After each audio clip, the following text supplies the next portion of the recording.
Coup de projecteur ce midi sur une drôle d'histoire, celle d'Éric Kokini, un homme d'affaires niçois incarcéré depuis un mois en Russie à la demande de l'Ouzbékistan.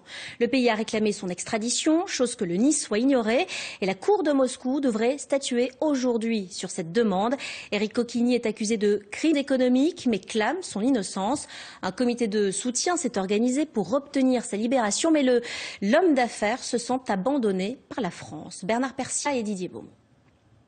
La success story de Éric Kokini s'est arrêtée le 14 janvier dernier dans les geôles moscovites.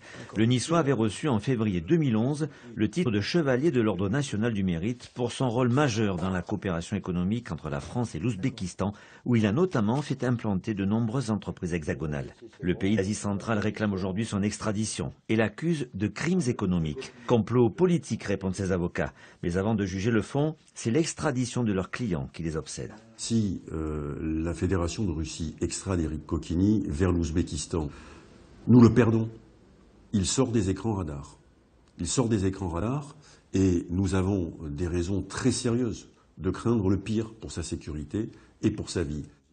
À l'appui de cette crainte, de multiples alertes de l'ONU, Amnesty International ou divers sites, journaux et ONG qui dénoncent les atteintes aux droits de l'homme dans ce pays, ce qui terrifie son épouse. Même si je ne sais pas, si les gens pensent qu'il a fait quelque chose, il n'a jamais fait quelque chose, mais même s'ils pensent comme ça, mais ça reste toujours un Français. Il faut se mobiliser pour sortir le Français et pour pas qu'il soit extradé en Ouzbékistan. Parce que c'est dur à imaginer ce que ça va être avec lui là-bas, parce qu'après, c'est sûr que peut-être je ne vais plus le voir. Parce que... Une angoisse mêlée d'incompréhension pour un homme qui circulait en Asie centrale en toute sérénité. D'éminentes voix politiques, diplomatiques, économiques le soutiennent et ont saisi le ministère des Affaires étrangères. On parle d'un Français qui aime la France, qui a défendu les intérêts de la France, les intérêts de l'Ouzbékistan, et en haut, personne ne bouge. Je ne suis pas au Quai d'Orsay, je ne suis pas dans les tribunaux russes, mais on sentait que rien ne se passait, quoi. On essayait d'alerter à droite à gauche, rien ne se passait.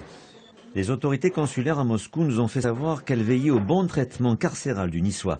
Le Quai d'Orsay nous a précisé qu'il se pliera à la décision souveraine de la justice russe en restant attentif au respect des droits d'Éric Kokini. L'extradition doit se décider aujourd'hui. À Saint-Janet, les innombrables amis de la famille Kokini sont mobilisés. Ils ont lancé une pétition sur le net qui a déjà reçu plus de 2000 signatures. Alors, entre les accusations de détournement de fonds et fraude fiscale de l'Ouzbékistan et la dénonciation d'un piège judiciaire dans un pays dictatorial miné par des luttes de pouvoir, la vérité devra choisir son camp. Autre titre.